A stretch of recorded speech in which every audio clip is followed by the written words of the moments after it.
कर दिया। ओके, वो ऐसे दिन पहले चलाया नहीं सीगा, वो बंद हो गया थी, हुण दोबारा फिर चला के दोबारा फिर ठीक है ना, हुण ठीक कर दिया। अच्छा चलो, तो शुभकामना मेरी आप सबके लिए। दूसरी बात कहूँगा कि ये साल का आखिरी सत्संग है, इस साल का मतलब 2020। इसने बहुत रंग दिखाए हैं देश को। अभी भी 10-12 दिन रहते हैं। मैं सच्चे दिल से चाहता हूँ ये 10-12 दिन भी अच्छे गुजर जाएं और आप सबके लिए नया वर्ष खुशियाँ भरा आए, आपको तंदुरुस्ती मालिक दे और आप आनंदमय इस जीवन में रहो। दूसरी बात कहना चाहता हूँ कि मेरे एक बहुत प्रिय सज्जन, बहुत प्रिय, मैं उनको बड़े भाई कहता था, मास्टर मोहनलाल जी के लड़के हजारी लाल, दूसरे नंबर के उनके छोटे बेटे थे और उनके बड़े भाई का नाम बलदेव था। जब 1962 में ये मानवता मंदिर की बुनियाद रखी गई तो बलदेव के हाथों से महाराज जी ने इस मंदिर की बुनियाद रखाई थी, क्योंकि मास्टर मोहनलाल के घर महाराज जी ने कई वर्ष सत्संग दिया इस मानवता मंदिर बनने से पहले।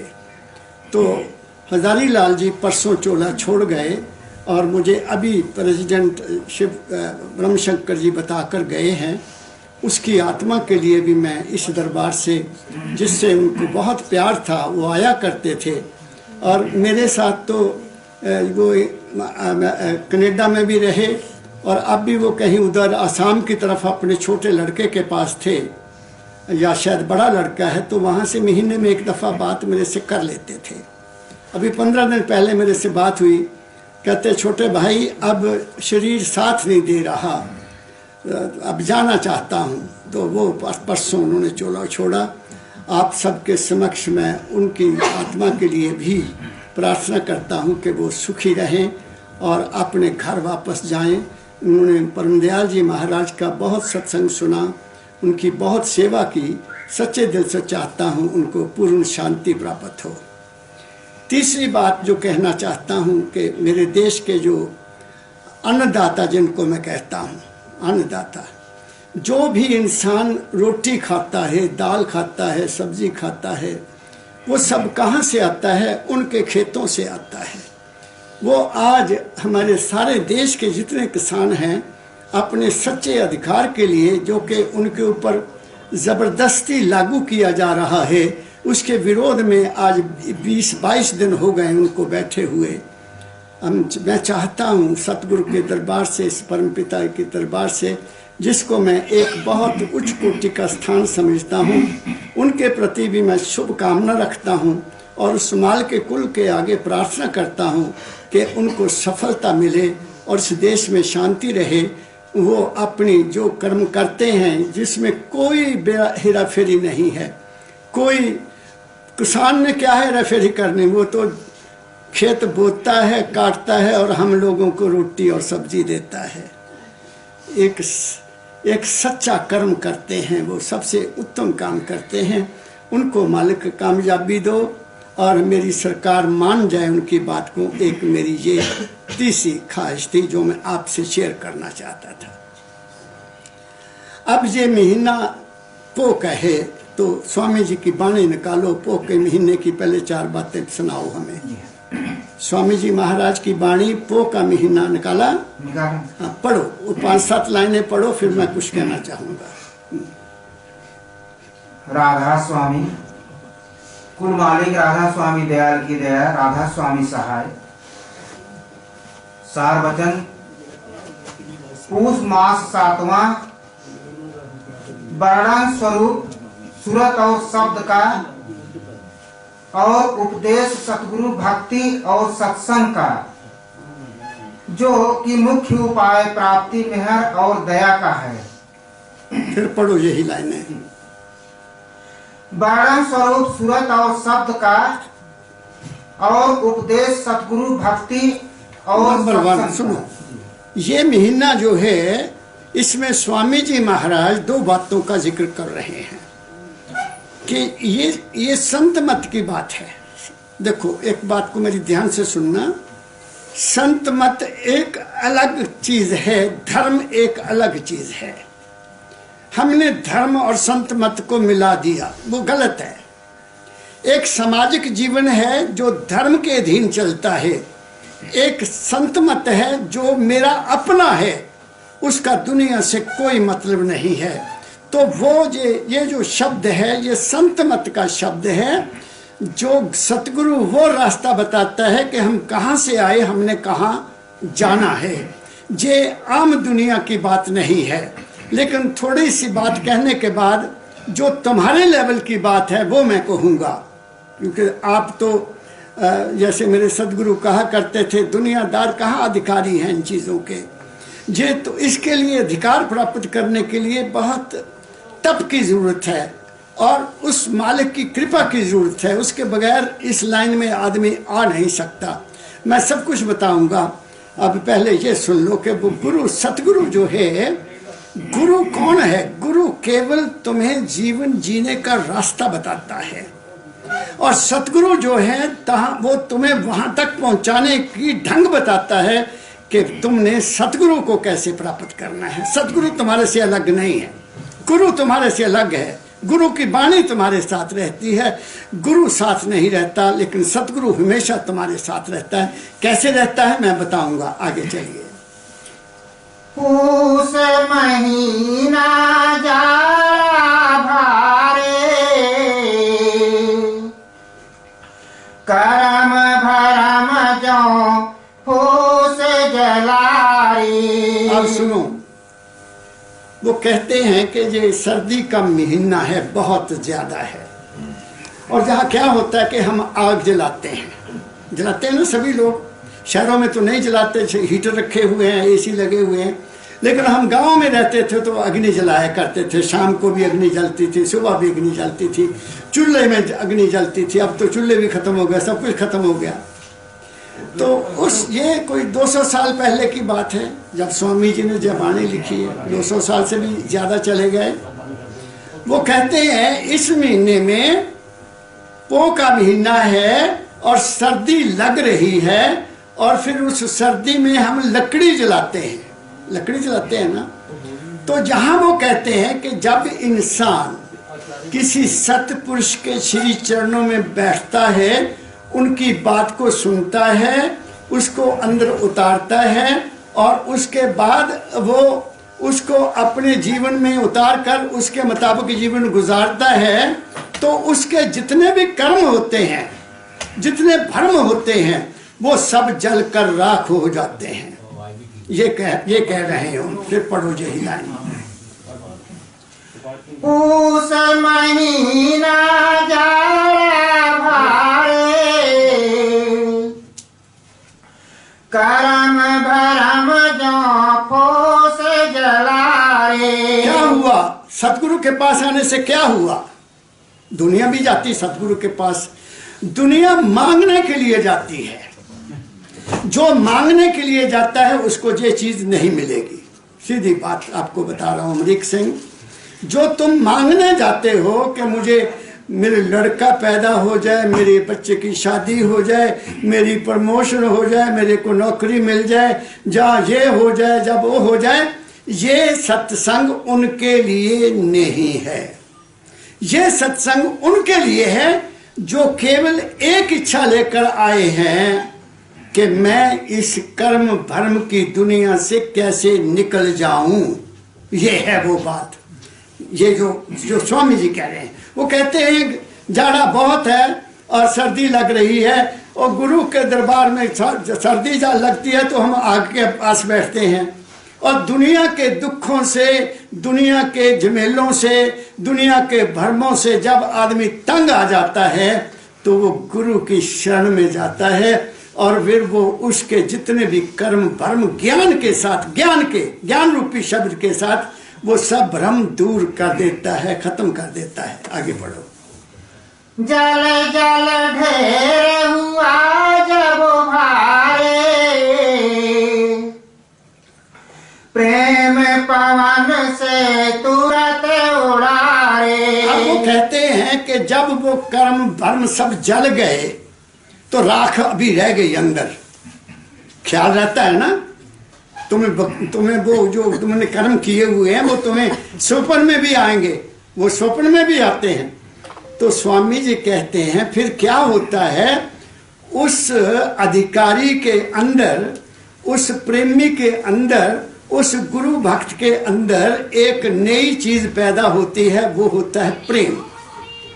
किसके प्रति प्रेम? गुरु की वाणी से प्रेम, गुरु के स्वरूप से प्रेम। वो जब प्रेम की हवा चलती है तो जो रहती राख होती है, जो कर्म भरम की राख होती है, जो संस्कार पड़े हुए होते हैं मन के ऊपर, वो भी साफ हो जाते हैं और इंसान निर्मल होकर गुरु की संगत में खुशमी आनंदमय जीवन को गुजारता है। बात समझ रहे हैं आप? क्या कहा मैंने? बात गहरी है, पकड़ने की कोशिश करो। ये गुरु के दरबार में जाना क्यों? अगर तुम्हारे कर्म तुम्हारा पीछा नहीं छोड़े। वो एक रास्ता बताते हैं कि इस कर्म के जंजाल से, इन भ्रमों के जंजाल से कैसे आगे जाना है। वो क्या है मैं बताता हूं, अभी जरा सुन लो 2-4 बातें, फिर मैं आता हूं आपके लेवल के ऊपर। हाँ, मोहसीत ने चित को घेरा, सूर विवेक किया घट फेरा। अब क्या हुआ? अब प्रेम की आंधी चली, जो कर्म भरम की राख थी पड़ी हुई वो भी निकल गई। अब फिर क्या हुआ? फिर कहते हैं स्वामी जी महाराज, जो एक है हमारा मन, तुमने समझने की कोशिश करो। एक हमारा शरीर है, एक हमारी आत्मा, एक हमारा मन है। मन का एक रूप नहीं है, मन है, चित्त है, बुद्ध है, अहंकार है। ये मन के चारों रूप हैं। तो जब जो मन है ये संकल्प करता है, मन विचार पैदा करता है, मन अंदर वासनाएं पैदा करता है, मन अंदर इच्छाएं पैदा करता है। फिर जब वो ठहर जाता है तो फिर क्या होता है? फिर चित्त हो जाता है। वो आप जानते हैं चित्त, ठहर जाना। फिर वो ठहर जाता है। जब मन विचार करता करता रुक जाता है, ठहर जाता है, फिर अंदर एक नई चीज पैदा होती है, बुद्धि पैदा होती है। बुद्ध में से क्या निकलता है? विवेक निकलता है, ज्ञान निकलता है, समझ निकलती है।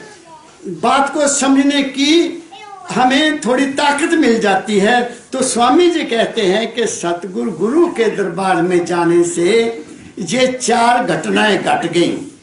जो तुम्हारे कर्म थे, जो तुम्हारे पुराने संस्कार थे, जो तुम्हारे पुराने विचार थे, जिनके कारण तुम दुख सुख महसूस कर रहे थे, वो जल कर राख हो जाते हैं गुरु के ज्ञान से।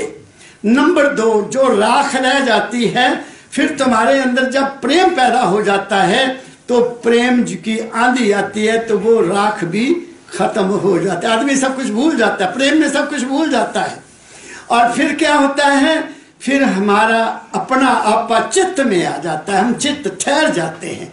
जैसे ही ठहरे तो फिर अंदर हमारे विवेक पैदा होगा, चिंतन होगा। गुरु ने जो बात कही उस पर चिंतन किया, विचार किया, उस पर ख्याल किया, उसके ऊपर बार बार सोचा कि गुरुजी ने आज ये कहा, ये कहा, ये कहा, तो फिर विवेक पैदा होता है, समझ पैदा होती है, बात समझ में आने के तुम काबिल हो जाते हो। ये कह रहे स्वामी जी महाराज। आगे बढ़ो।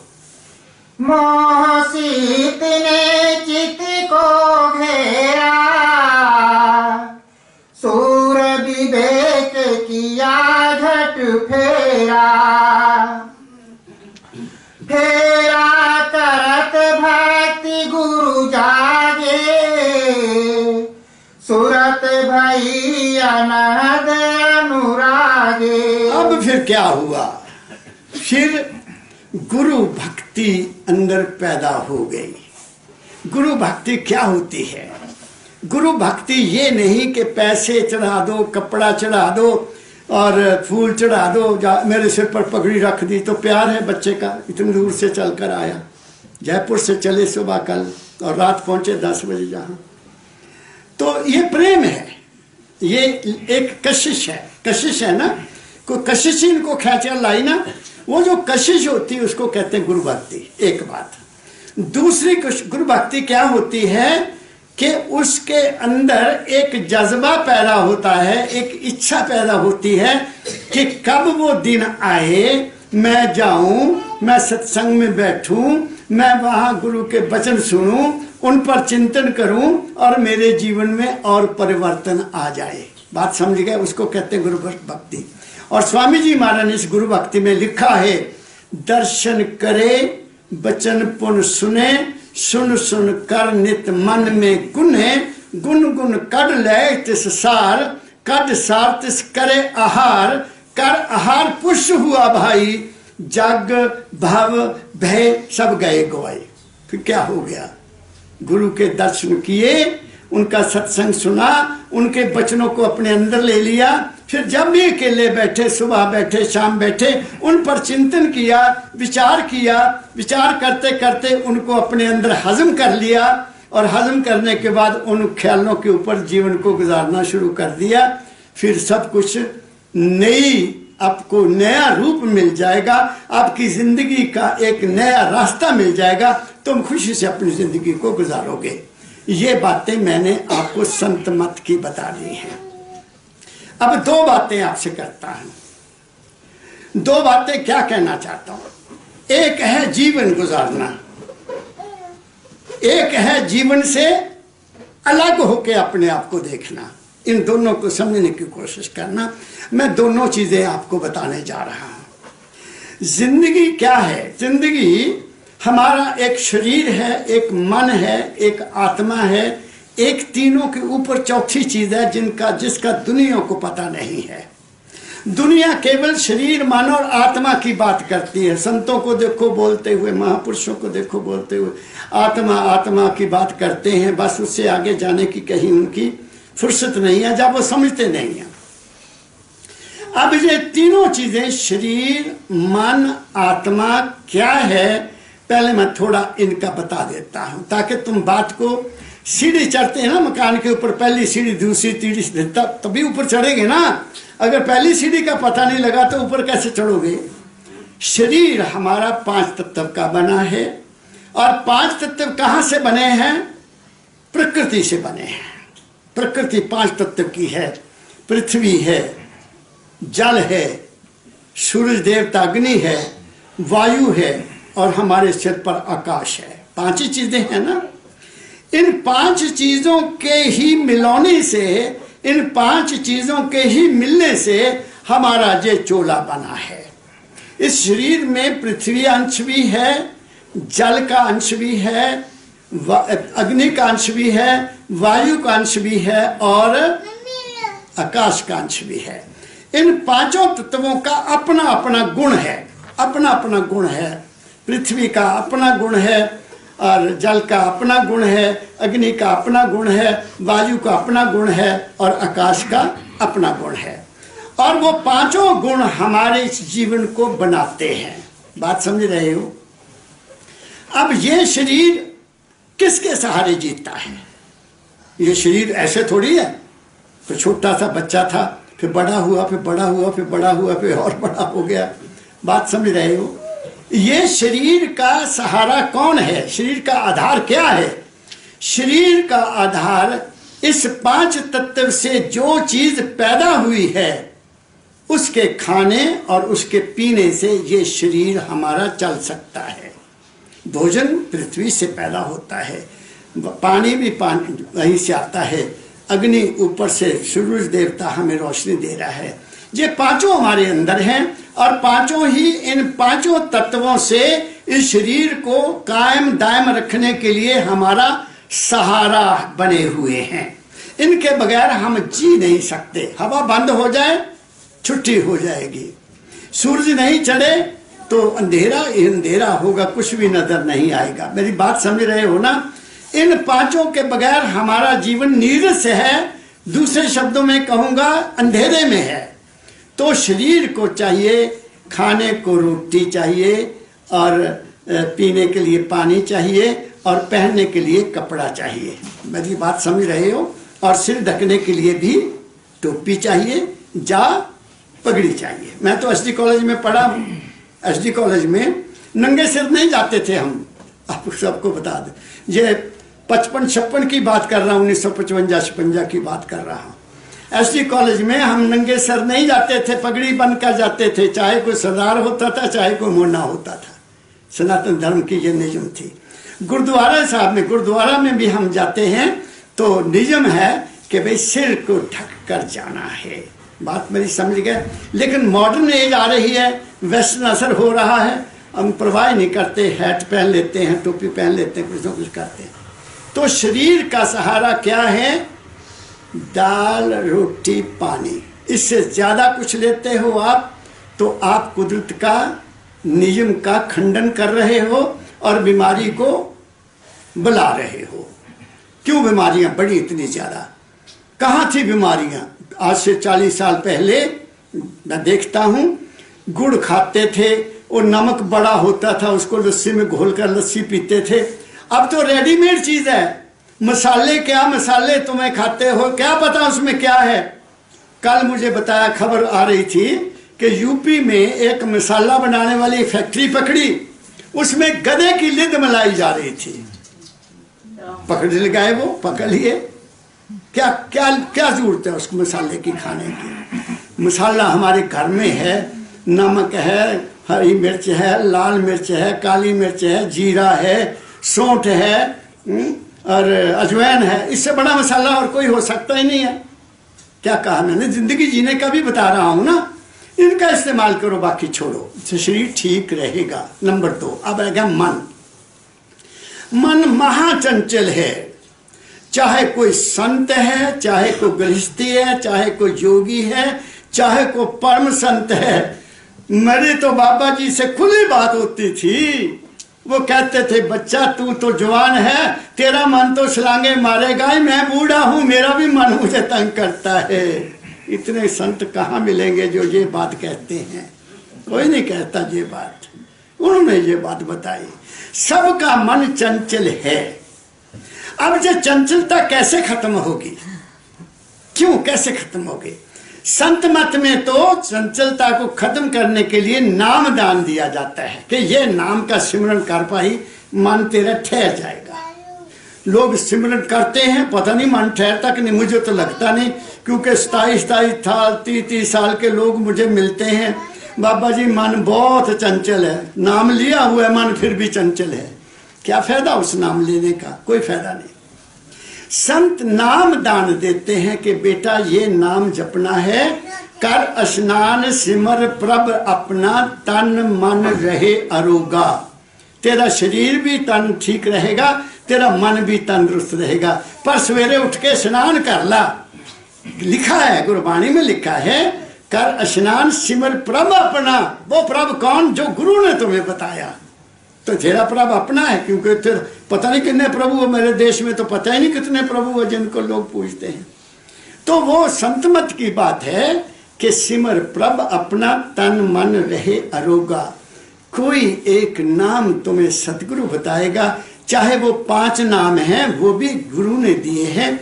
उसके जपने से क्या होगा कि तुम्हारा मन स्थिर हो जाएगा और तुम्हारी मनोकामनाएं पूरी होती रहेंगी। ये बात है। और 5 नाम में क्या है कि ये यहाँ 5 केंद्र है हमारे अंदर, जहाँ ये सजदल कमल है, त्रिकुटी है, शून्य है, महाशून्य है, भंवर गुफा है और सतलोक है ऊपर। फिर सतलोक से आगे तो फिर हमारी सुरत का देश आ जाता है। तो वो वहाँ पर नाम जपने से, वो 5 नाम जपने से तुम्हारे को, पहले नाम जपने से, पहले केंद्र पर नाम जपने से तुम्हारा मन बलवान हो जाएगा, तुम्हारी मनोकामनाएं पूरी होती रहेंगी। दूसरी जगह पर नाम जपने से तुम्हें ज्ञान प्राप्त होगा, तुम्हें गुरु के दर्शन होंगे और तुम्हें समझ मिलेगी, तुम्हें विवेक मिलेगा और तुम दुनिया में हर बात को आसानी से समझ सकोगे। तीसरे और चौथे नंबर पर नाम जपोगे तो तुम्हें मस्ती आएगी, आनंद आएगा, तुम खुश रहोगे, तुम्हें दुनिया की चिंता खत्म हो जाओगी। और आगे भंवर गुफा में जाओगे तो तुम्हें यह पता लगेगा कि वास्तव में शरीर और है, मन और है, आत्मा और है। और उसके आगे फिर आत्मा का देश शुरू हो जाता है, उसके आगे फिर सुरत का देश शुरू हो जाता है। ये संत मत की बात मैंने आपको कही। लेकिन दुनियादारों के लिए अब सवाल पैदा होता है कि मन सहारा चाहता है किसी ने नाम का सहारा ले लिया, किसी ने गुरु का सहारा ले लिया। वो एक अलग पद्धति है, वो एक अलग रास्ता है, वो एक अलग ढंग है जिससे तुम्हें कहीं दौड़ने की जरूरत नहीं है, कहीं जाने की जरूरत नहीं है, किसी पूजा की, पाठ की, मंत्रोच्चारण करने की, अग्नि जलाने की या यात्रा करने की जरूरत उसमें नहीं है। दूसरी तरफ जो दुनिया में काम चलता है, कोई किसी की देवी का सहारा लेता है, कोई किसी देवता का सहारा लेता है, कोई किसी धार्मिक स्थान का सहारा लेता है, कोई किसी पवित्र स्थान पर जाता है। वो एक अलग दुनिया का रास्ता है, वो भी सहारा है। किसी ने हनुमान का सहारा ले लिया, किसी ने देवी का सहारा ले लिया, किसी ने अमरनाथ का सहारा ले लिया, किसी ने जगन्नाथ का सहारा ले लिया। चाहे उनको देखा या नहीं देखा, तुम्हारा विश्वास ने काम करना है। जो भी तुम्हारा काम करेगा, तुम्हारा विश्वास करेगा। कोई ये संत मत की रिसर्च है, संतों का कहना है और मेरा मानना है कि कोई भी चीज, कोई भी मूर्ति, कोई भी देवता, कोई भी गुरु, कोई भी अवतार तुम्हें कुछ भी नहीं देता। जो कुछ मिलता है तुम्हारी अपनी श्रद्धा, तुम्हारे अपने विश्वास, तुम्हारे अपने प्रेम और तुम्हारी अपनी लगन से तुम्हें मिलेगा। ये बात नोट कर लो आप। तन्ने भक्त ने पत्थर को पकड़ा और पंडित तो सिर्फ पर्दे करते थे ना कि मैं भोग लगा रहा हूं, तो धन्य भक्त ने अपने विश्वास से उसमें से पैदा कर लिया। चल खा, रोटी खानी पड़ी उसको। हम तो दिखावा करते हैं। जहां विश्वास है वहां सब कुछ है, और आस विश्वास के साथ है। जहां आस है, अगर वहां विश्वास नहीं है तो आस वो कभी पूरी नहीं होगी। इसलिए दाता दयाल जी महाराज का एक शब्द है, आस कर गुरु की दया की। कौन सी आस कर? आस कर गुरु की दया की, हो ना तू निराश कभी। ये सोने में लिखने वाले अक्षर हैं।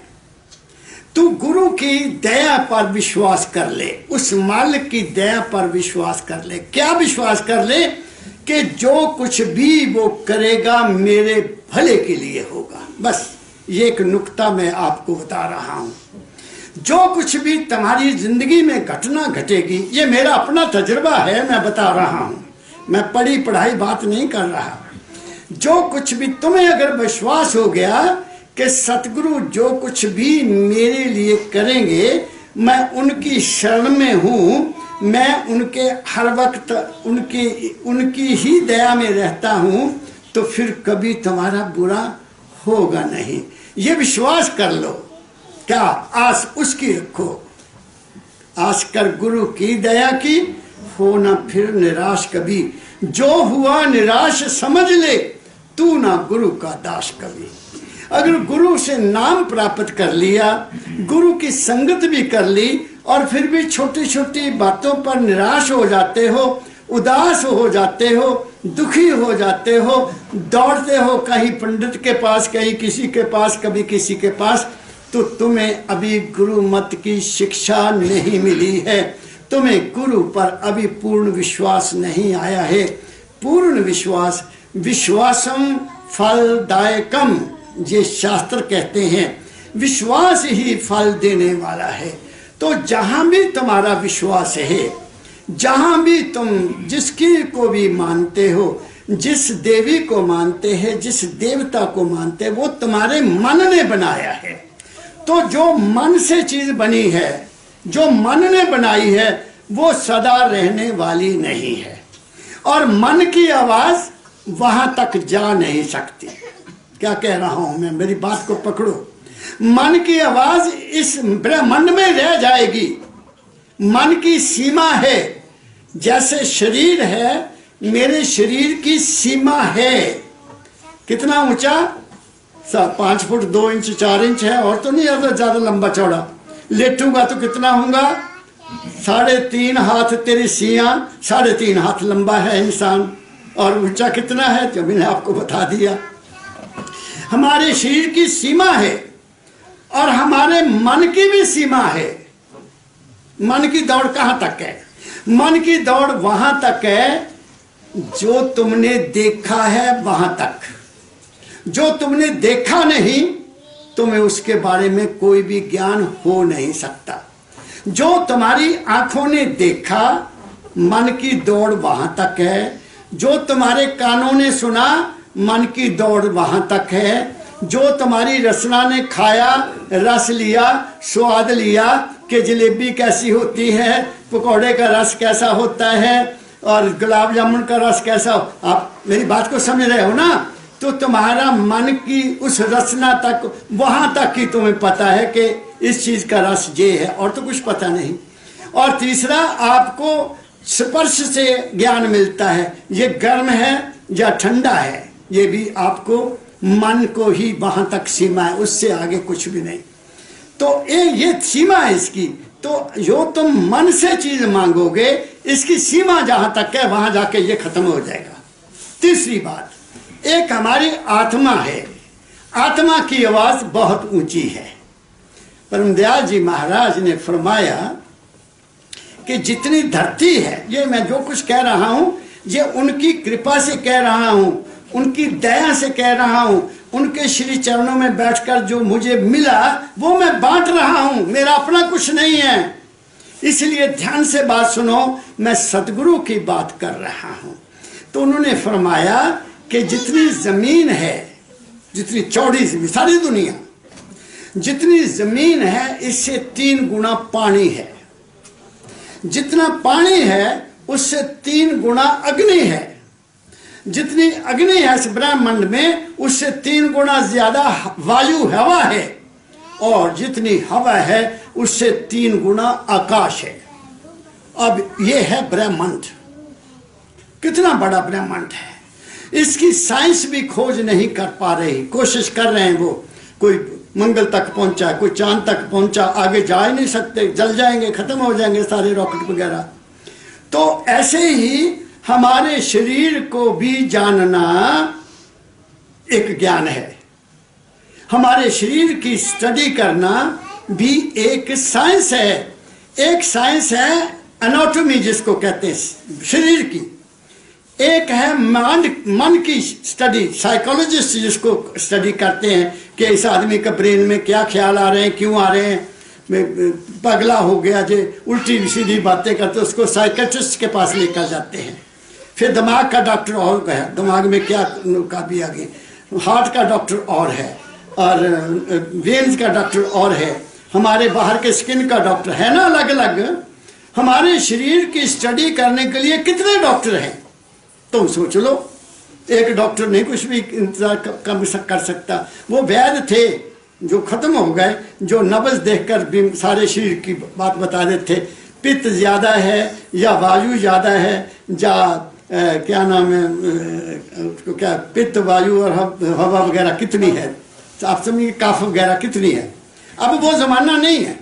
लेकिन संत मत एक चीज है, जब तुम अपने अंदर उतरोगे तो तुम्हें पता लगेगा कि तुम्हारे अंदर क्या क्या है, वास्तव में ये सारा खेल कौन कर रहा है। मेरी बात को अब ध्यान से सुनना, कुछ कहने जा रहा हूं। उसको संतों ने सहज समाधि कहा है। वो सहज समाधि क्या है? जो हजूर बाबा फकीर जी महाराज के चरणों में बैठकर मुझे समझ लगी, पहले नहीं समझ आई थी। सुनो मैं क्या कह रहा हूं। जब से आप लोगों की सेवा में आया,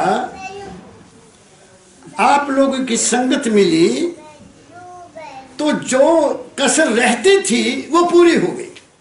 कैसे पूरी हुई? पता लगा कि मैं तो कुछ करता ही नहीं हूं। नहीं कहते मैंने ये किया, मैंने वो किया, मैं तो कुछ करता ही नहीं हूं। कैसे नहीं करता? पूछ लो, सुन लो, बता देता हूं क्या नहीं करता। सबसे पहले तो ये बताओ कि तुम सांस लेते हो, तुम्हें पता है कि तुम सांस ले रहे हो? किसी माई के लाल को नहीं पता। अमरीक सिंह तेनू पता? मैं साह ले रहे हैं। हमारा सांस बदलता है, दाएं से बाएं, बाएं से दाएं, बदलता रहता है ना। हमें कुछ पता ही नहीं है। वो मशीन अंदर ही लगी हुआ, वो आपे दाएं पासे हो जाता, आपे बाएं पासे हो जाता, कभी इंगला में आ जाता है, कभी पिंगला में आ जाता है, और कभी कभी सरस्वती में भी चला जाता है, सुषुम्ना में भी चला जाता है, जब उसकी दया होती है।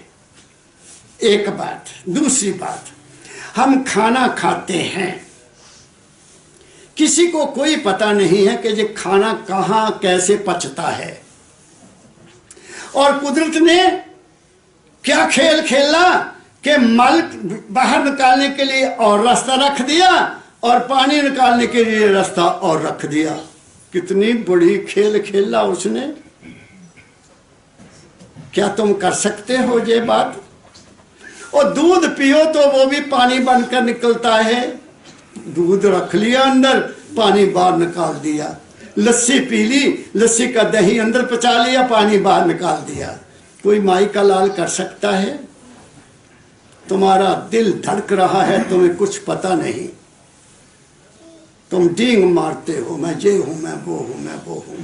तुम्हारी नब्ज चलती है, तुम्हें कुछ पता नहीं। किसी को पता है? इससे क्या साबित हुआ? मुझे क्या साबित हुआ? मुझे तुम्हारा नहीं पता। मुझे यह साबित हुआ कि इस शरीर में 5 चीजें ऐसी कुदरत ने रखी हैं जो मेरे जीवन का आधार है। वो क्या है? सबसे पहला है मेरे फेफड़े, जिन्होंने मां के गर्भ से बाहर आते ही यहां से सांस लिया। वो मेरे फेफड़े हैं। वो पहला कृपा हुई मेरे ऊपर, उस मालिक की कृपा हुई। बात याद आ गई। कहते हैं अब्दुल कलाम आजाद हमारे भारत के राष्ट्रपति हुए हैं। वो कहीं बाहर अमेरिका में गए तो वहां भाषण हुआ रहता रहा, तो उन्होंने पूछा, डॉक्टर साहब, आदमी का जो बर्थडे है वो कितनी इंपॉर्टेंस रखता है जिंदगी में? जीवन हम मनाते हैं ना, बर्थडे आजकल भी बच्चे बड़ा मनाते हैं। तो उसने कहा, मुझे दूसरों का तो पता नहीं, मुझे इतना जरूर पता है कि जिस दिन बच्चा पैदा होता है, जब वो रोता है तो माँ उसको देखकर मुस्कुराती है। ये सबसे बड़ी बात है। क्या कहा मैंने? जब तक बच्चा रोएगा नहीं, ना माँ को चैन, ना पिता को चैन, ना डॉक्टरों को चैन, है ना बात? कहता वो सबसे खूबसूरत समय है माँ के लिए भी और बाप के लिए भी और उस बच्चे के लिए भी को आते समय वो जब रोता नहीं जब तक, तो वो खुशी नहीं आती है। तो खुशी देने वाली, सारे परिवार को खुशी देने वाली उसकी उस वक्त का हंसना या उस वक्त का रोना जो है वो सबको हंसा देता है। ये है बर्थडे की सबसे बड़ी इंपॉर्टेंस। तो सांस लिया, फेफड़ों ने लिया। नंबर 1, फेफड़े कैसे चलते हैं तुम्हें कुछ पता नहीं। कितने फूलते हैं, कितने नहीं फूलते, तुम्हें कुछ पता नहीं है। मैं तुम्हें प्रैक्टिकल जीवन बता रहा हूं जीने का, संत मत के साथ साथ। अगर जीना नहीं आया तो संत मत खाक समझोगे, कुछ भी नहीं समझ सकते। दूसरी, हम रोटी खाते हैं, वो हमारे अमाशय में जाती है, उसमें पता नहीं अंदर क्या क्या मिक्स होता है, तुम्हें कोई ज्ञान नहीं है। हमारे अंदर शरीर में एक पित्ता है, पित्ता यहाँ, वहां से एक एसिड जाता है निकलकर। कुदरत ने ऐसा इंतजाम किया हुआ है। वो उस खाने में ऐड होता है, फिर उसका मंथन होता है, उसमें से रस अलग आ जाता है, उसमें से वो जो ग्लूकोज है वो अलग हो जाता है, और जो मल है और पानी अलग अलग होके शरीर से बाहर निकलने की मशीन बड़ी जबरदस्त लगी हुई है। तो लिवर हमारा दूसरी बात है। तीसरा बात, हमारे अंदर एक पैनक्रिया है, छोटा सा, इतना सा छोटा सा। वो क्या करता है, जो कुछ भी हम खाते हैं, जो कुछ भी हम पीते हैं, उसका वो ग्लूकोज बनाता है, और ग्लूकोज का लेवल वो ठीक रखता है कि बॉडी में कितना ग्लूकोज चाहिए, बॉडी में कितनी शुगर चाहिए। अगर उससे ज्यादा बढ़ जाए तो लोगों को शुगर हो जाती है, हो रही है। और उसका कारण क्या है? 2 कारण है। एक, चिंता। इस युग में इंसान को सबसे ज्यादा सताने वाली चीज चिंता है। बच्चे स्कूल गए, जब तक वो वापस नहीं आए माँ का दिल धड़कता रहता है, चिंता, पता नहीं क्यों नहीं आए, टाइम हो गया, ये हो गया, वो है ना। हर बात के ऊपर हमें हमारे मन के अनुसार अगर कोई काम ना हो तो हमें क्या होता है, चिंता होती है ना, बगैर मतलब के चिंता, बुरी सोचना, ऐसा ना हो जाए, ऐसा ना हो जाए, ऐसा ना हो जाए। तुम अपने मन की हालत देखो, सोचो कि जब कोई ऐसी हालत आए तो तुम्हें क्या चैन आती है? मन तुम्हें चैन नहीं लेने देता जब तक कि तुम्हारे मन की इच्छा पूरी ना हो जाए, बच्चा घर ना आ जाए, पति नौकरी से वापस ना आ जाए। मेरी बात समझ रहे हो? तो वो है पैनक्रियाज, वो हमारी खुराक पर ही निर्भर करता है। ज्यादा खाना, बेटाइम खाना, ये चिट्ठी चीनी ज्यादा लेना, चाय पीते जाना, इससे हमारा वो सिस्टम सारा गड़बड़ हो जाता है। 3 चीजें हो गई। फिर चौथी चीज है हमारी किडनी, जिसको गुर्दे कहते हैं। वो हमारे खून को साफ करते हैं और हमारे यूरिन को भी कंट्रोल करते हैं। अगर नमक ज्यादा खाओगे, ये सफेद, तो तुम्हारी किडनी में बीमारी का आना लाजमी है, कोई रोक नहीं सकता। ये सफेद नमक, क्या कहा मैंने? इसलिए एक ऐसी जीवन की पद्धति बना लो कि मैंने इस समय इतना खाना है, ये मेरे खाने का समय है, ये मेरे पीने का समय है, ये मेरे सोने का समय है। एक अपने जीवन को एक रेगुलरिटी में ढाल लो।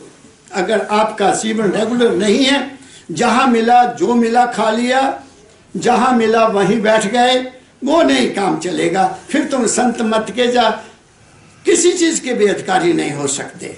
तो वो किडनी है। एंड लास्ट में हमारा हार्ट है। ये पांचों का आपस में बहुत ज्यादा मिलन है। इनमें एक में भी गड़बड़ हो जाएगी तो शरीर कमजोर हो जाएगा, बीमारी लगेगी और फिर डॉक्टरों के पास जाओगे, या फिर गैस ज्यादा पैदा हो। हमारे देश में तो मौजें बढ़िया लगी हैं, खूब समोसे खा लो, बाद में इनो पी लो, इनो आ जाएगी एकदम, इनो पियो, लेकिन खाना ना छोड़ो, इनो पी लो। ये गलत शिक्षा है मेरे देश में, इसलिए अपने डॉक्टर खुद बनो।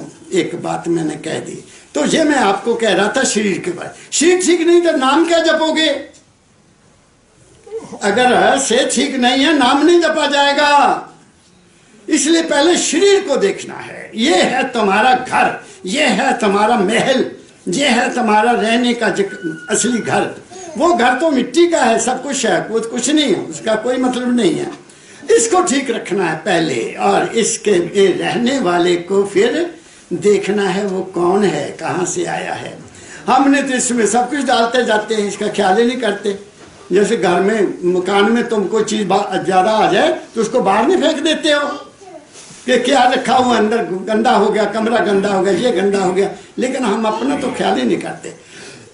तो मन के बारे में और शरीर के बारे में आपको मैंने बता दिया। मन को सहारा दो जहां भी मिलता है। मैं नहीं कहता कि तुम इसको ना मानो, उसको मानो, इसका ना मानो। जहां भी तुम्हारा मन लगा हुआ है उसके साथ लगे रहो। जिस गुरु ने तुम्हें नाम दिया उस गुरु के साथ लगे रहो, और उसको इंसान ना मानो, नहीं, उसको, उसकी जो वाणी है, उसके जो मुख से बात निकली है उसको पकड़ना है। उस आदमी के टांगे दबाना, जो उसको पकड़ लेना, जो उसको, वो तुम्हारा बाहरी व्यवहार है, वो तुम्हारा अपना प्रेम है, वो करना चाहिए, उसके बगैर भी गुजारा नहीं है। लेकिन असली बात उनकी वाणी को पकड़ना है। और तीसरी बात अगली है हमारी आत्मा, वो तो प्रकाश रूप है। हमारे भारत में अगर कोई, बाकी तो मुझे पता नहीं भाई, ईसाई क्या करते हैं, मुसलमान भाई क्या करते हैं, या दूसरे धर्म के वाले क्या करते हैं, लेकिन मैंने अपनी आंखों से जो देखा कि जब आदमी की डेथ हो जाती है तो जहां उसकी डेड बॉडी होती है वहां दिया जला के रखा जाता है। पता नहीं कितने दिन रखते हैं, 12 दिन रखते हैं या 13 दिन रखते हैं। जब तक उसकी क्रिया ना हो जाए वो दिया जला के रखते हैं। वो क्यों जला के रखते हैं?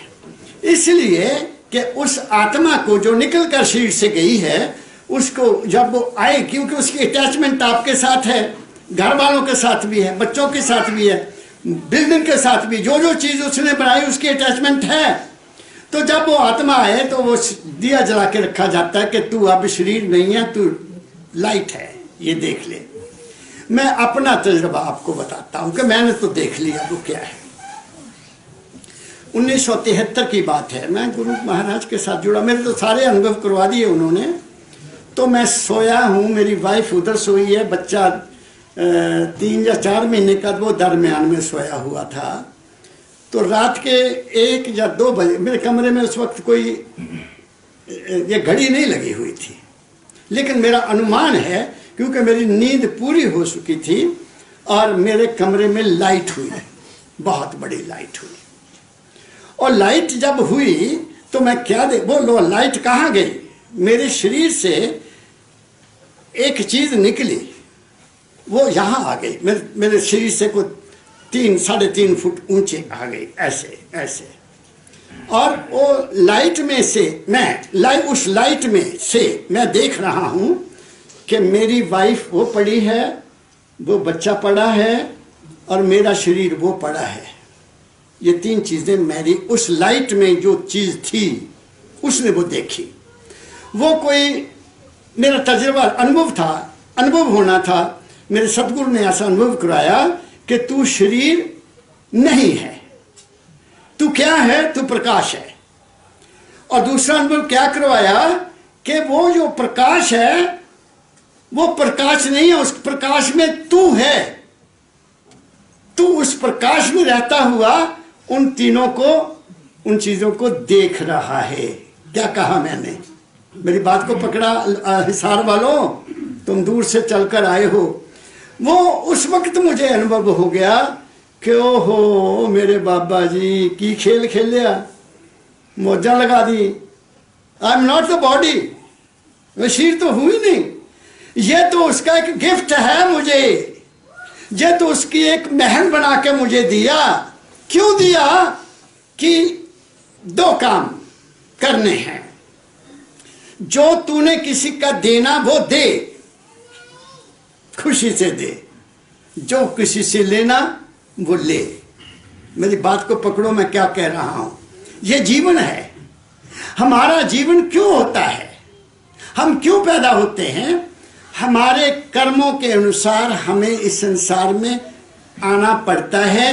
कोई कमी रह गई, किसी से कुछ लेना रह गया, किसी से कुछ देना रह गया, और तीसरी बात उसकी कृपा अगर हो गई तो सतगुरु मिल गया, तो यहां से वापस जाने का रास्ता भी मिल गया, ताकि दोबारा ना आना पड़े। जो जो जहां का कर्ज है दे दो। मेरी बात आप समझ रहे हैं? अब तीसरी बात जो मैं कहना चाहता हूं कि मैं ये काम क्यों करता हूं। आप भी सर्दी में आते हो, मैं भी आता हूं। मैं तो हर हफ्ते ही आता रहता था, लेकिन अभी कोरोना के कारण कुछ थोड़ी गड़बड़ हुई है। पहली बात कि जब मेरे सदगुरु फकीर जी महाराज ने 12 सितंबर 1981 को चोला छोड़ दिया अमेरिका में, तो मुझे यहाँ से उस वक्त के सच्ची भगत मुंशी राम जी महाराज ने गवर्नमेंट कॉलेज हमीरपुर मुझे टेलीग्राम भेजा। हालांकि मुझे पता सुबह लग गया था, जब हजूर ने चोला छोड़ा। मैं सुबह उनके रूप के आगे खड़ा होकर प्रार्थना करता हूँ, जब बैठकर करता हूँ, जितना समय होता, कहीं जाना हो तो भी उनके आज्ञा लेकर चलता हूँ। तो अंदर से आवाज आई कि बच्चा, मैं अब शरीर में नहीं हूं, मैं हर जगह हूं, तेरे पास हूं। तो मैंने शिमला जाना था, मैं चला गया। तो मुझे शिमला मिली वो टेलीग्राम। मैं अपने कमरे में, मेरा क्योंकि मेरा पीएचडी का टेस्ट था, पीएचडी जो करते हैं, तो मैं उस टेलीग्राम को रखा, कपड़े बदले, जूता जल्दी जल्दी डाला और ताला लगाकर मैं पोस्ट ऑफिस आ गया। मैं काम क्यों करता हूं?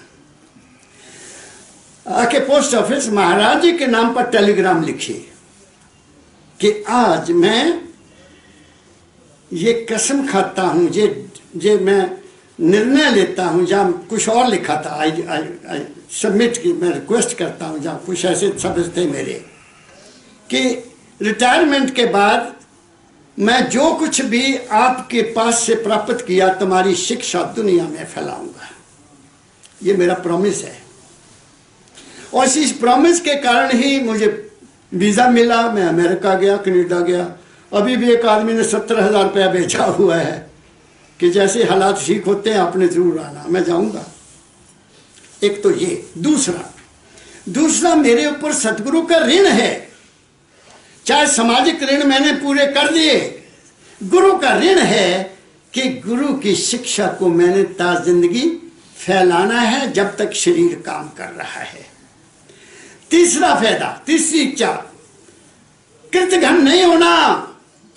कृतघ्न क्या होता है? किसी ने तुम्हारे ऊपर एहसान किया, किसी ने तुम्हारी जिंदगी को सुधारा, तुम उसी को भूल गए, तुम बहुत बड़े कृतघ्न हो। अपना काम किया और चलते बने। मैं वो कृतघ्न नहीं बनना चाहता। मेरा जो निर्णय है, मेरा जो प्रॉमिस है, मेरा जो उनके प्रति श्रद्धा है कि ये काम मैं करता रहूंगा जब तक मेरी जिंदगी है। तो तुम कौन हो? तुम आत्मा हो।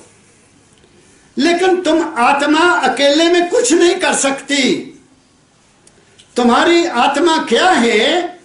तुम्हारी आत्मा इस शरीर रूपी गाड़ी को स्टार्ट किए हुए है। गाड़ी स्टार्ट हो गई ना, लेकिन ड्राइवर के बगैर तो नहीं चलेगी। कि चल सकती गाड़ी ड्राइवर के बगैर? नहीं चलती। उसमें कंट्रोलर जरूर बैठेगा। अब तो ठीक है, साइंस वालों ने ऐसी गाड़ियां बना दी हैं जो ऑटोमेटिक कर देते हैं, वो अपने आप चलती है।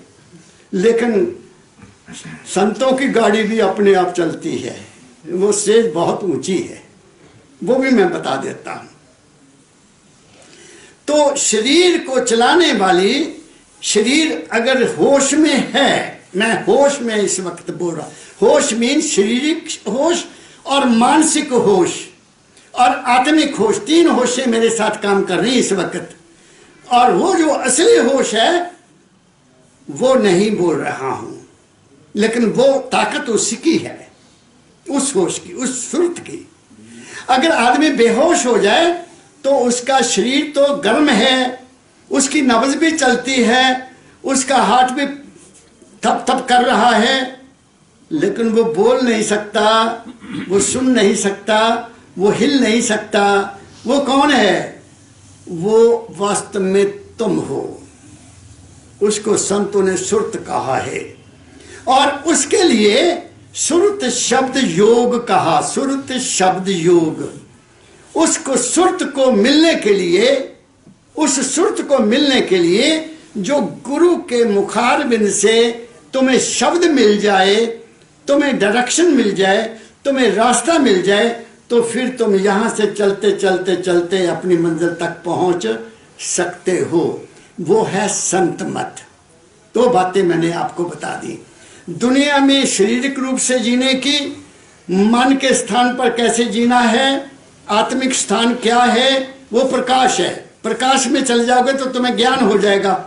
ज्ञान कैसे होता है? जब तक प्रकाश नहीं है ज्ञान नहीं होगा। अंधेरा हो जाए तो मकान में भी डरोगे, अंदर जाने से डरते हो ना कि नहीं? कहीं टांग न वहां न गिर जाओ, वहां न गिर जाओ। पहले लाइट करोगे, टॉर्च जलाओगे, तभी अंदर जाते हो ना। तो प्रकाश रूपी आत्मा के तक पहुंचने से पहले ज्ञान नहीं होता, ज्ञान का दीपक नहीं जलता। तो ज्ञान कहाँ मिलता है? बिन सत्संग विवेक ना होई, राम कृपा बिन सर्व न सोई। अब एक शब्द सुना दो भाई दाता दयाल जी महाराज का। हम दुनिया में दुखी क्यों होते हैं? क्या कारण है? दुख सुख का कोई नहीं दाता, तेरी है जे भूल सब। थोड़ा सा और बोल देता हूँ। मैंने कहने को तो बहुत कुछ आपको कह दिया। हजम कर सको, संभाल सको, तुम्हारी मौज। मेरी ड्यूटी मैंने कर दी। लेकिन अब मैं आपको एक शब्द दाता जी का सुनाता हूँ। हम लोग शिकायत करते हैं, मेरे बेटे ने मुझे दुखी कर दिया, और मेरी सास, मेरी बहू क्या आई, वो तो चड़ेल ही आ गई मेरे घर में, उसने तो घर ही बर्बाद कर। करती है ना माताएं बहनें?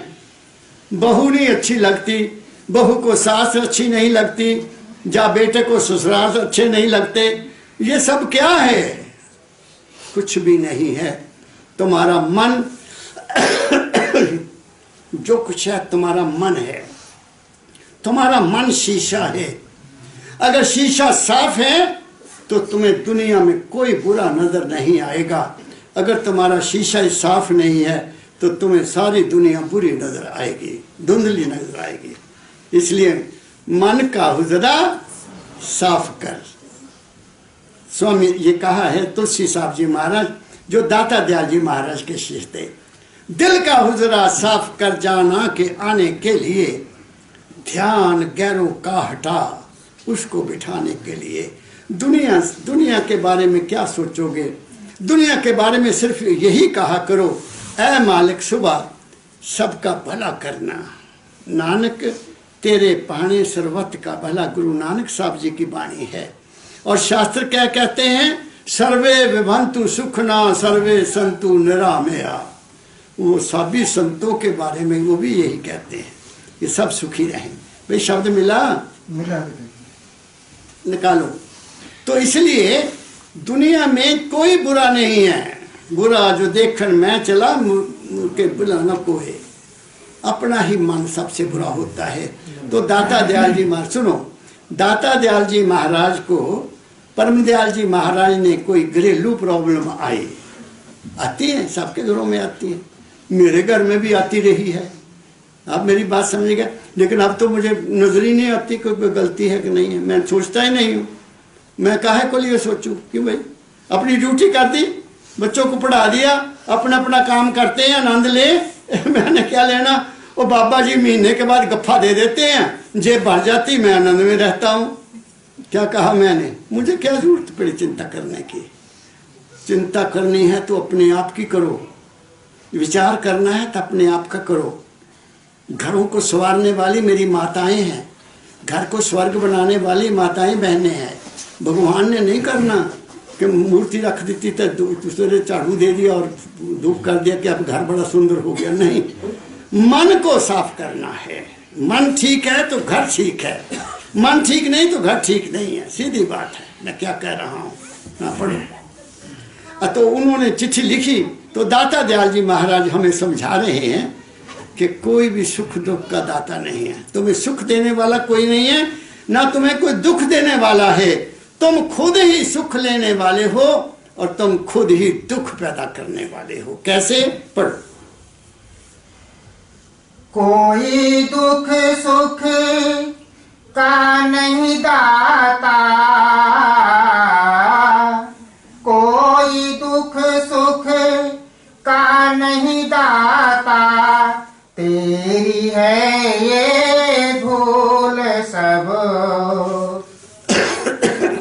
कोई दुख सुख का नहीं दाता, तेरी है ये भूल सब। दाता दयाल जी लिख रहे हैं कि ऐ इंसान, तेरे दुख का तेरे सुख का कोई और मालिक नहीं है।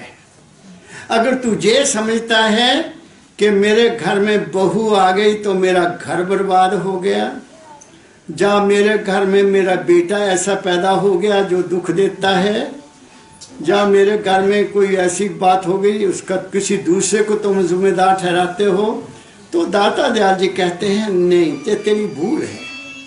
भूल क्या है? कि तुमने सच्चाई को नहीं समझा। वो सच्चाई क्या है? आगे पढ़ो। कोई दुख सुख का नहीं दाता, तेरी है ये भूल सब। कर्म अपने करते हैं, कर्म अपने करते हैं, अनुकूल और प्रतिकूल सब। क्या कहा दाता ने? कि कर्म, तुम्हारे कर्म ने करना जो कुछ करना है। तुम्हारे कर्म ने तुम्हारे हक में बात को करनी है, तुम्हारे कर्म ने तुम्हारे विरोध में बात करनी है। अब बात को और ध्यान से सुनो। हमारा कर्म कब बनता है? कर्म कैसे बनता है, कर्म क्यों पैदा होता है। बे सुनो, हमारा मन कब बनता है? जैसा खाइए अन्न तैसा बने मन। पहली बात तो ये समझ लो कि अगर हमारी खुराक ठीक है, हक हलाल की कमाई है, मेहनत की कमाई है, तो हमारे मन में कभी भी बुरा ख्याल नहीं आएगा। और ख्याल ही हमारी जिंदगी को बनाता है। जैसा ख्याल वैसा हाल, क्या कहा मैंने? और जैसी नीयत वैसी मुराद।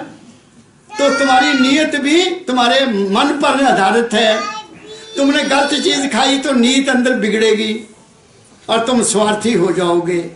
तो इसलिए सबसे बेसिक जो चीज मैं समझाना चाहता हूं, जब मैंने समझी है कि ऐ इंसान, तू सबसे पहले अपनी नीयत पर नजर रख।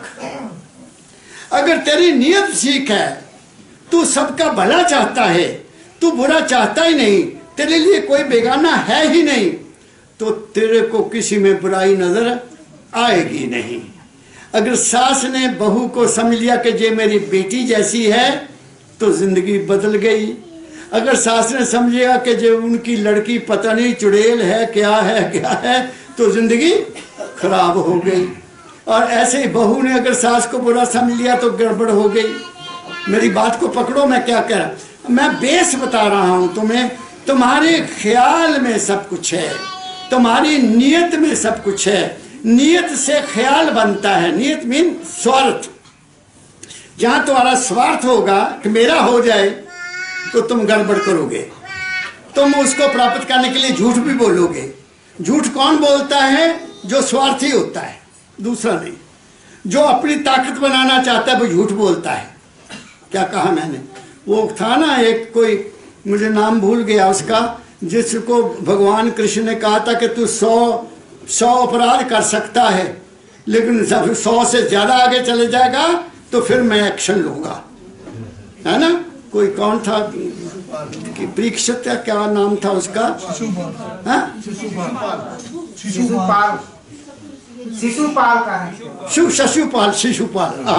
शिशुपाल उनका विरोधी था भगवान कृष्ण का बहुत ज्यादा।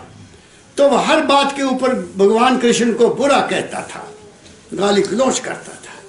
तो 100 उन्होंने कहा 100 बार तू जो मर्जी कर ला, है ना? और जब 100 से ऊपर गया तो बस फिर उसका काट दिया। और मैं अगर उस बात को दोहरा दूं, उसी बात को दोहरा दूं, तो मेरे भारत में भी शिशुपाल हैं जो झूठ पर झूठ, झूठ पर झूठ, झूठ पर झूठ बोल कर कहीं से कहीं पहुंचे गए। और उनके लिए भी भगवान कृष्ण को वो चलाना पड़ेगा, अपना सुदर्शन चक्र चलाना ही पड़ेगा। हर चीज का अंत होता है। इसलिए ऐ इंसान, कोई सुख दुख का नहीं दाता, तेरी है ये भूल सब। बड़े बड़े यहाँ आ गए, बड़े बड़े अहंकारिया, नानक गर्भ गले, सब खत्म हो गए। तो कौन यहाँ बचा? वो बचा जिसको गुरु से प्रेम है, जिसको नाम से प्रेम है, जिसको अपने आप से प्रेम है। अपने आप से, जिस इंसान को अपने आप से प्रेम करना आ जाएगा, वो दुनिया से भी प्रेम करेगा, क्योंकि उसको पता लग गया कि इसमें भी तो वही है जो मुझ में है। एक बात और कह देता हूं, सुनो, ध्यान से सुनना। हम सब शरीर रूप से एक दूसरे से नहीं मिल सकते, क्योंकि हम अलग अलग जगह पैदा होते हैं, अलग अलग खुराक खाते हैं। हमारे माता पिता के अपने अपने विचार होते हैं, उनके मुताबिक हमारा शरीर बना। ठीक है, सब शरीर में अलग अलग हैं। मन भी हमारे सबके एक नहीं हो सकते, क्योंकि हम अलग अलग माहौल में रहते हैं, अलग अलग तरह की हमारी खुराक है, अलग अलग संगत है, तो उसका असर भी हमारे मन पर है। हम मन के रूप में भी आपस में एक जैसे नहीं हो सकते। लेकिन दो चीजें ऐसी हैं जो सब में है, छोटे में भी, बड़े में भी, औरत में भी, मर्द में भी, गरीब में भी, अमीर में भी। वो क्या है? एक है हमारी आत्मा जो प्रकाश रूप है, और एक है हमारी सुरत, वो सब में है। किसको बुरा कहा जाए, वो सब में है, मगर हमारी नजर नहीं है वहां तक। हमारी नजर मन तक है, या हमारी नजर शरीर तक है, इसलिए हमारे झगड़े हैं। जब वहां पहुंच जाएंगे, उस आत्म स्वरूप में चले जाएंगे, तो सब में जिधर देखता हूं उधर तू ही तू है, कोई फर्क ही नहीं है। मैं ही तुम में हूं, तुम ही मुझ में हो। क्या कहा मैंने? वो सुरत भी तुम्हारे में वही है, मेरे में भी सुरत वही है। वही प्रकाश तुम्हारे अंदर है, वही प्रकाश मेरे अंदर है। तो हम कैसे दो हो गए? दो हुए जब हमने आपस में डिफरेंस डाल लिया, मन के लेवल पर आ गए कि ये वहाँ रहने वाला है, ये वो है, ये वो है, इसकी जाति ये है, इसका धर्म ये है। ये भी कोई बात बनी? हमने अपने आप को टुकड़े टुकड़े कर दिया। मेरी बात को पकड़ो, आओ हम इस आत्मिक लेवल तक आ जाएं, आओ हम उस सुरत के लेवल तक आ जाएं, तो हमारा जीवन बदल जाएगा। आगे पढ़ो। कर्म की प्रधानता की, कर्म की प्रधानता की, क्या नहीं तुझको समझे। कर्म प्रधान, कर्म जो जो करेगा अंत में भोगना पड़ना, ये लिख लो। अच्छा करोगे अच्छा मिलेगा, बुरा करोगे बुरा मिलेगा। अगर कोई कहे कि बुरा कर्म कर लिया, अब मैं पाठ कर लूं, अब मैं हवन कर लूं, अब मैं यज्ञ कर लूं, अब मैं यात्रा पर जाऊं, अब मैं पूजा कर लूं, ना ना ना ना।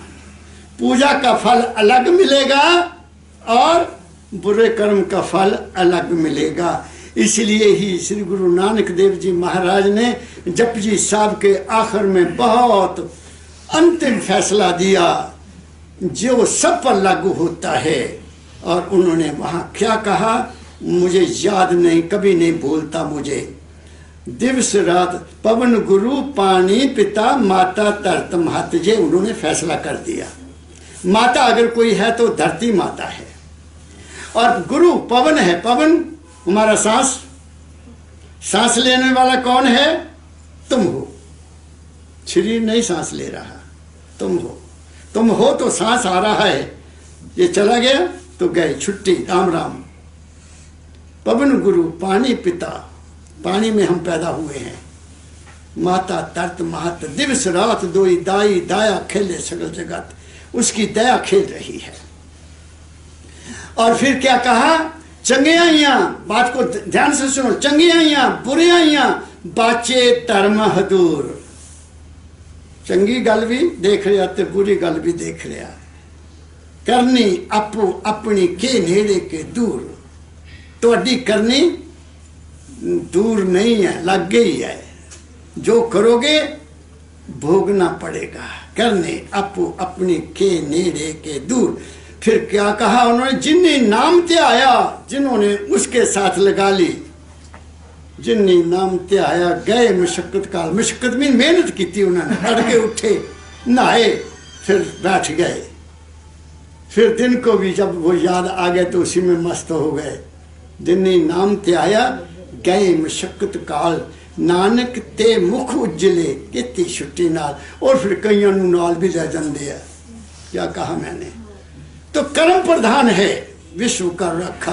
कोई नहीं बचा, न राम बचा, न कृष्ण बचे, न कोई देवी बचा, न कोई संत बचा, न कोई परम संत बचा।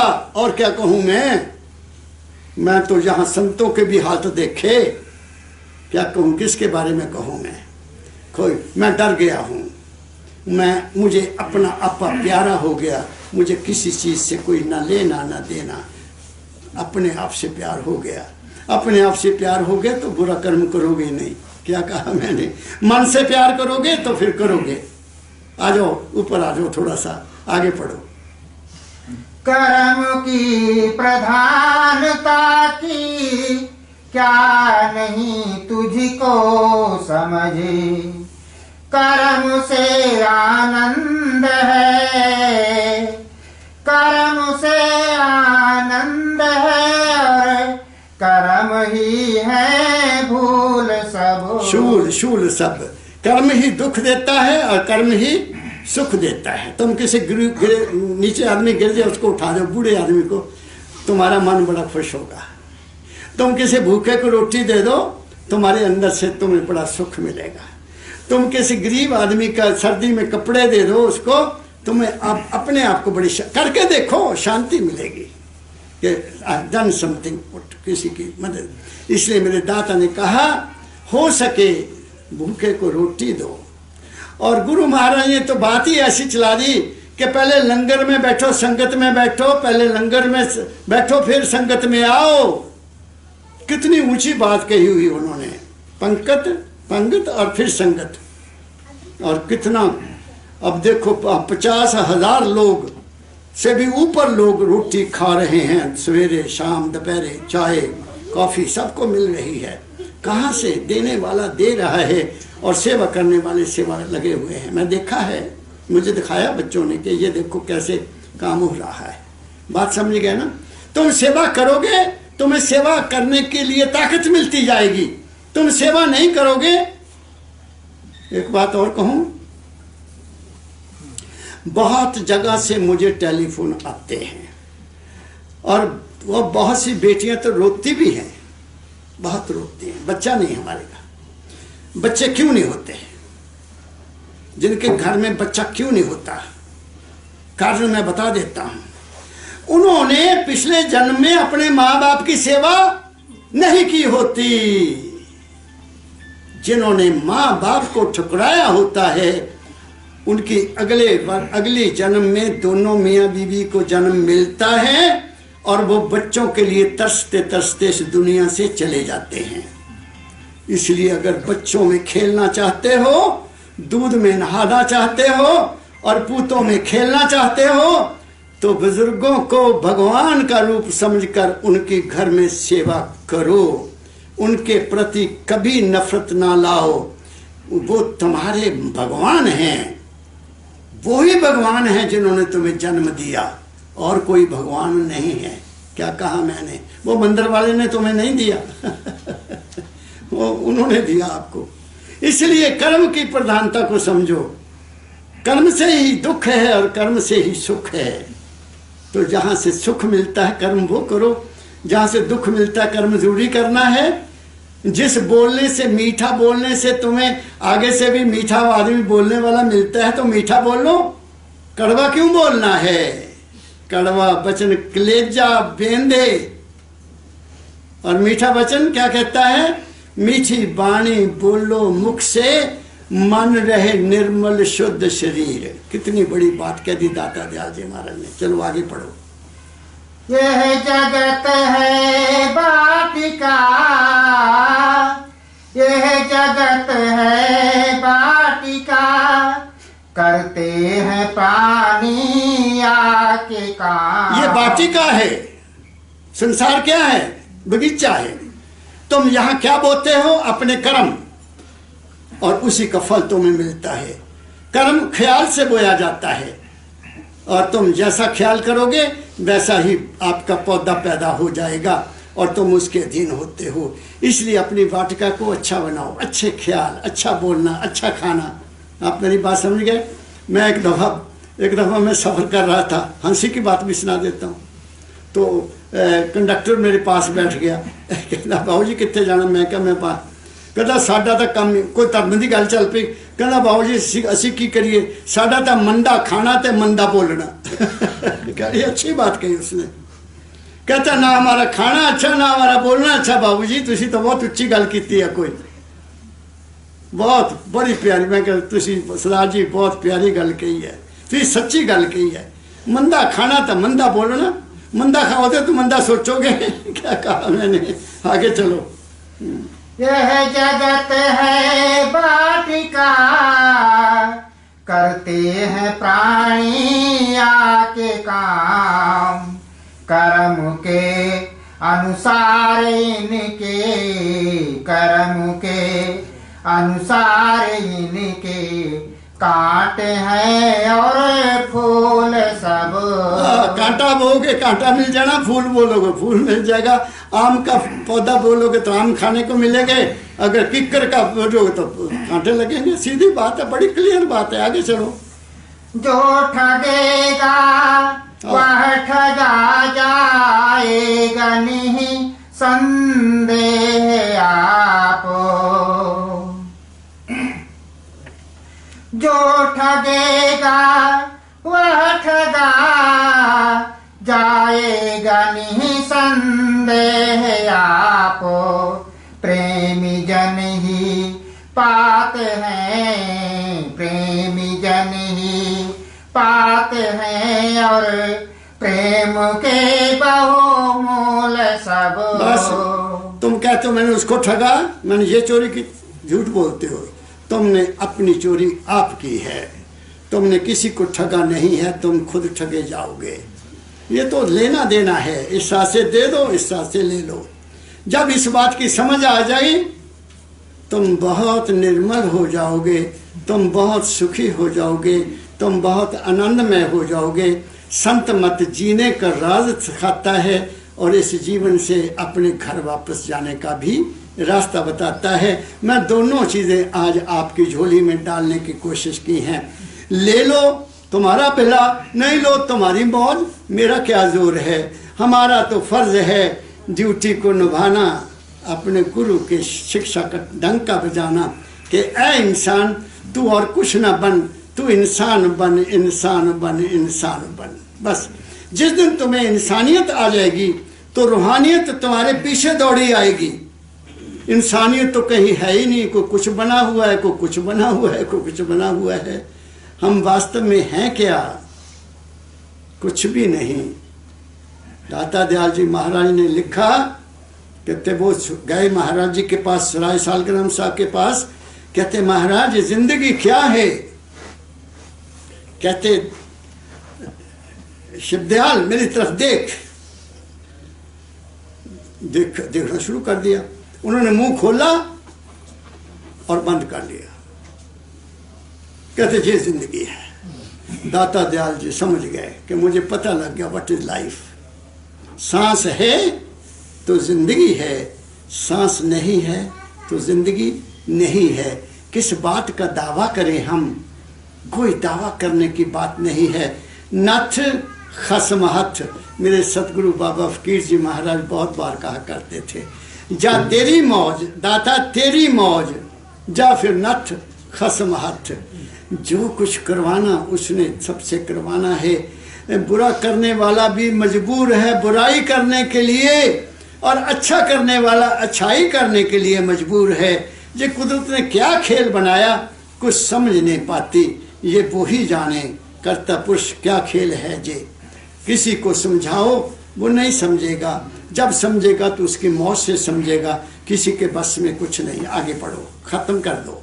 अपनी करनी आप भरनी, अपनी करनी आप भरनी, पड़ती है संसार में। अपने घर की आप उठाया, अपने घर की आप उठाया, करते ही हैं चोल सब। आगे। किस भरम में तू पड़ा, औरों की बातें छोड़ दे। किस भरम में तू पड़ा, औरों की बातें छोड़ दे। काम में लग अपने कर ले, काम में लग अपने कर ले, कर्म ही निजे अनुकूल सब। राधा स्वामी नाम भजे, राधा स्वामी नाम भजे, झगड़ों से बच कर रहे सदा। जो नहीं समझा तो पढ़ना, जो नहीं समझा तो पढ़ना, लिखना होगा भूल सब। तो मैंने आपको आज बहुत कुछ कह दिया। मैंने नहीं कहा, कहलवाने वाले ने कहला दिया। जैसे जैसी इच्छा लेकर आप आए, जो जो ख्याल लेकर आए, उसके मुताबिक मेरे अंदर से जो वाणी निकली मैंने कह दी है। मैं आप सबके लिए सच्चे दिल से चाहता हूं कि आने वाला जो वर्ष है वो आप सबके लिए सुखमय हो, इस देश के लिए सुखमय हो, इस देश के लोगों में खाने को रोटी, पहनने को कपड़ा, रहने को मकान और मन को शांति मिले। आप सबको बहुत बहुत प्रेम बढ़ा। राधा स्वामी। अब आरती पड़ेगा। एक मिनट मेरे पास आओ, इसे बंद कर दो, खोल के घुमा दो जरा, संगत को घुमा दो। अच्छा राधा स्वामी राधा स्वामी राधा स्वामी राधा स्वामी राधा स्वामी राधा स्वामी अलख आगम और नामी राधा स्वामी राधा स्वामी राधा स्वामी परम संत का रूप धरा जियों पर उपकार किया सीधा सच्चा मार्ग दिया आए दुर्पग धामी राधा स्वामी राधा स्वामी राधा स्वामी बन कर आए परम फकीर हरने सब जीवों की पीर परम दयालु दानी भी राम दान के दानी राधा स्वामी राधा स्वामी राधा स्वामी राम भी हो और कृष्ण भी तुम महावीर और बुद्धि गौतम अक्षर ब्रह्म और पुरुषोत्तम सब नामों में अनामी राधा स्वामी राधा स्वामी राधा स्वामी मानवता का किया प्रसार निज अनुभव का दे दिया सार ऐसे गुरु जी को बारंबार नमामि नमामि नमामि राधा स्वामी राधा स्वामी राधा स्वामी दाता दयाल के प्यारे तुम मानव के रखवाले तुम निर्गुण और सगुण भी तुम सबके अंतर्यामी राधा स्वामी राधा स्वामी राधा स्वामी राधा स्वामी राधा स्वामी चरण शरण की